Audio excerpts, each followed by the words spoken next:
साथ आपको बता दें, भागवत चर्चा में सांसद जी ने इसको कितना बढ़िया नाम दिया।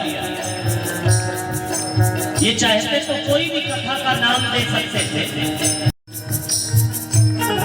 भगवान को रिझाने की तो विधि है साहब। एक भगवान के ऊपर पुष्प चढ़ा चढ़ा करके उनकी अर्चा की जाती। राम जी जब जब शंकर जी को मनाते हैं तो कैसे मनाते हैं? लिंग था विधिवत कर पूजा। भगवान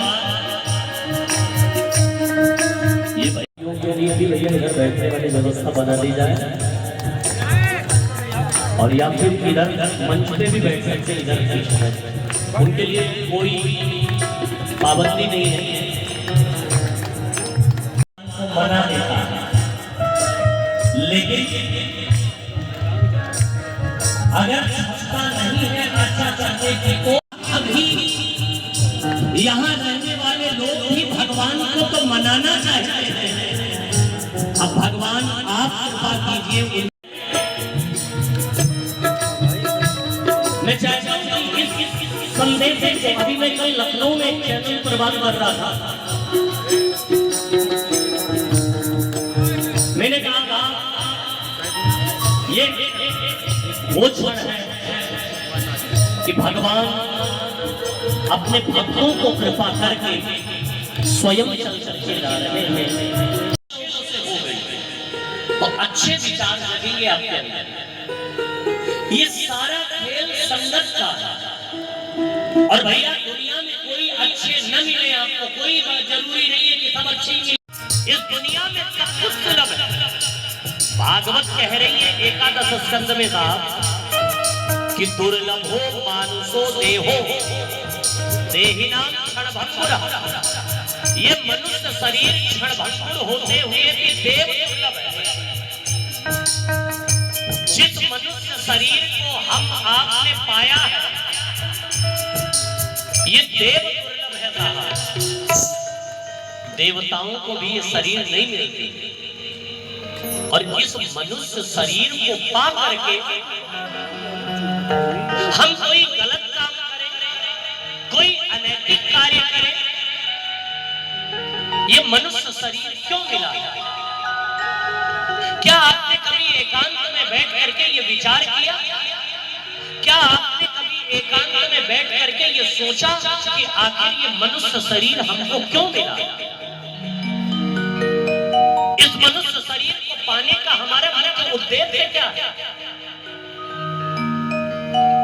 इस मानव देह को पाने के लिए देवता भी लालायित है। गोस्वामी तुलसीदास जी तो कह रहे हैं बड़े भाग्य मानुष सन पावा। के अंदर वही चीजें होती हैं। गोस्वामी तुलसीदास जी ने लिखा है कि सुमति कुमति सबके उर रहा। एक चोर के अंदर भी और एक सत्संगी के अंदर, दोनों के अंदर दोनों चीजें, सुमति भी और कुमति भी। जैसे ताला होता है, चाबी एक ही होती है। ऐसा थोड़ी ना होता है कि चाबी खोलने की दूसरी होती है, बंद करने की दूसरी। एक ही चाबी होती है, खोलने की भी बंद करने की।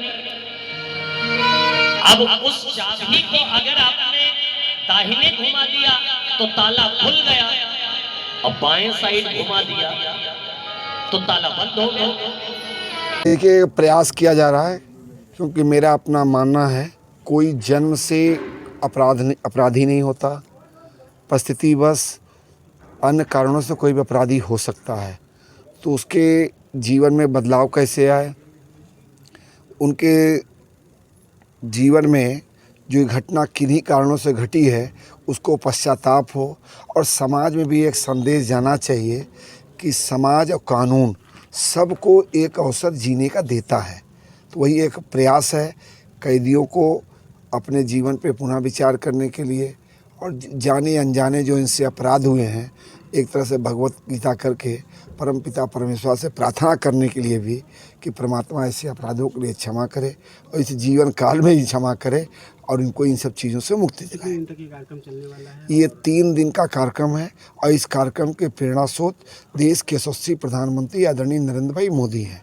जब यहाँ के कैदियों के द्वारा काऊ कंबल बनाया गया और माननीय प्रधानमंत्री जी के द्वारा अपने मन की बात में उसका उल्लेख किया गया, तब से ही मेरे मन में ये विषय था कि कौशाम्बी के जेल कैदी जब इतना सुंदर काम कर सकते हैं, बेजुबान जानवरों की भी चिंता कर सकते हैं, तो इनके लिए भी कुछ ऐसा किया जाए कि इनके लोक के साथ साथ परलोक पर भी सुधर सके, ऐसा प्रयास है। की गई हैं और कितने दिनों का ये कार्यक्रम चलने वाला है और क्या मैसेज देने की कोशिश हुई है? 3 दिन का है प्रोग्राम, 3 दिन का है और मैसेज यही है कि अच्छे जो प्रवर्तन जो है बोल रहे हैं, कुछ परिवर्तन आएगा इनके बंदियों के उसमें के नेचर में और इनके कार्यशैली में और इनके जो विचार हैं थोड़ा बदलेंगे और समाज से जुड़ेंगे। और ऐसे ही सरकार की पॉलिसी भी हमारी रही है कि इनको जो है इस तरह के उपदेश और प्रचार किया जाए इन लोगों के लिए जो अच्छे बोलने वाले हैं, उनको धर्म के लिए और समाज से जोड़ने के लिए प्रयास किए जाएँ। तो उसी संबंध में सांसद जी के सहयोग से जो है ये प्रोग्राम कराया जा रहा है। Thank you.